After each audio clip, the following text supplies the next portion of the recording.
semakin besar batangnya, akar itu akan semakin banyak. Akan tetapi persentase hidupnya itu lebih besar batang kecil. Assalamualaikum warahmatullahi wabarakatuh. Salam sejahtera untuk kita semua. Jumpa lagi dengan Tutup Bonsai kawan. Pada kesempatan kali ini kita ingin membongkar kimeng. Nah, ini awalnya sebetulnya kita nanamnya itu tegak, ini sebetulnya awalnya itu tegak karena ini hasil setek.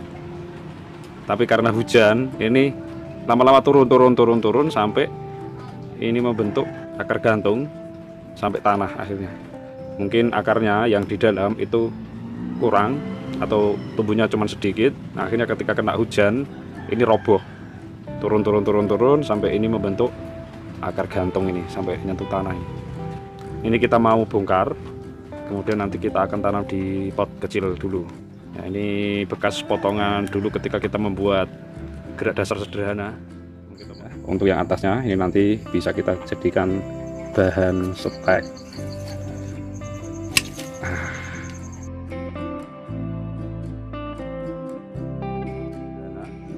Ya, ini adalah hasil potongannya yang kita setek dan ternyata hidup. Ya, kita bongkar, kemudian kita lihat perakarannya, lalu kita akan pindah ke pot kecil dulu. Oke, ini kayaknya hasil setek tancap-tancapan, kayaknya ini nggak tahu nih. Kita bongkar dulu.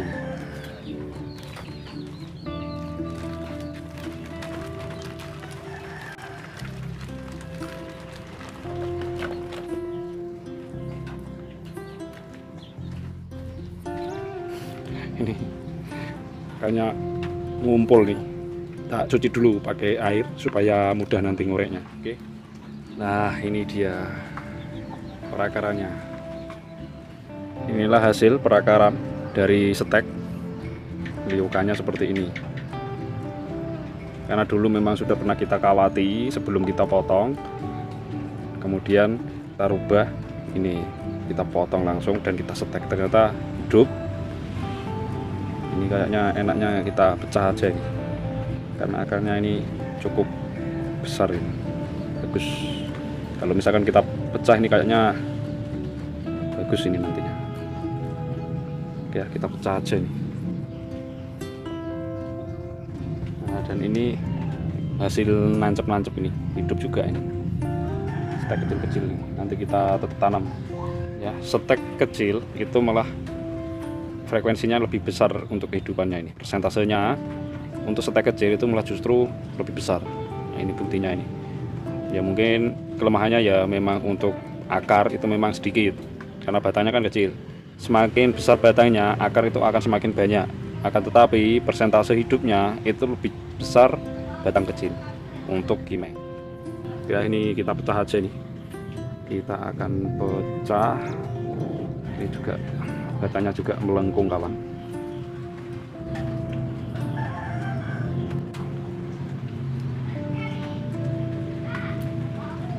Semoga akar-akarnya ini tidak terpotong banyak nih.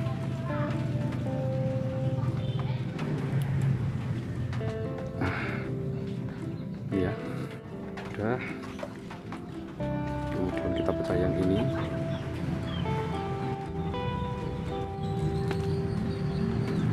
Seperti biasa kalau kita pecah pakai pisau tipis, dan ini pisau buatan sendiri, bahannya dari gergaji bengkok, memang kita buat khusus untuk mecah.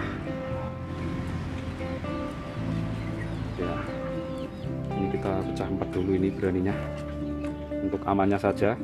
Tutup bonsai ini sudah banyak yang ngikuti, takutnya sedikit-sedikit diikuti, ditiru, tetapi kalau nanti hasilnya tidak sama, ini juga termasuk tanggung jawab ini. Jadi kita pecah dengan cara aman saja ya.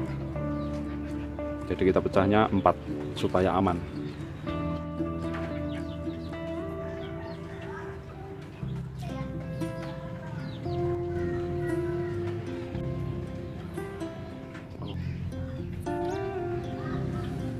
Kita hanya membuat ini pecahan 4 untuk membengkakkan pangkal bawahnya aja. Ini kita ganjel pakai batu.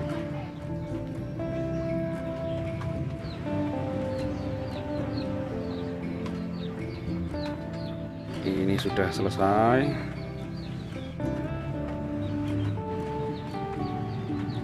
ya kita tanam.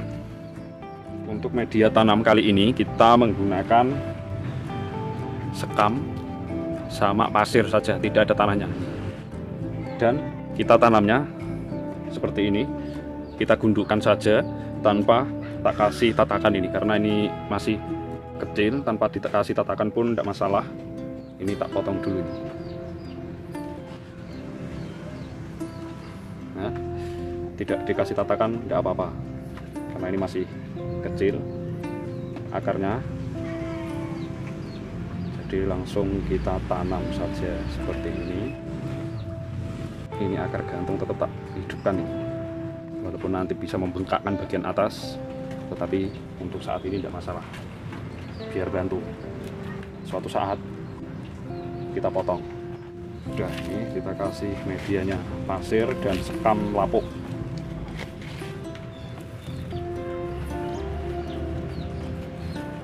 Ini kita selalu mencoba-coba mencari media yang bagus, paling bagus itu apa, supaya nanti pertumbuhan dari bahan bonsai kita itu bisa maksimal.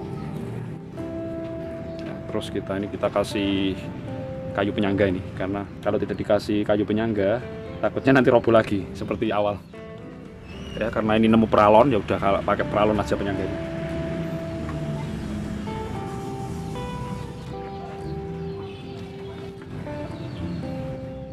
Kita sangga dengan peralon, nemunya peralon ya, seadanya saja.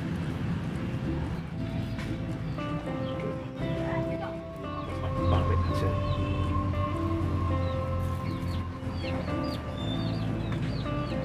Nah, jadinya seperti ini. Ini tinggal penyiraman. Ketika kita pecah batang seperti ini, dimana ini kondisinya hujan, biasanya ini tidak langsung saya taruh di luar ya, tidak saya hujan-hujankan.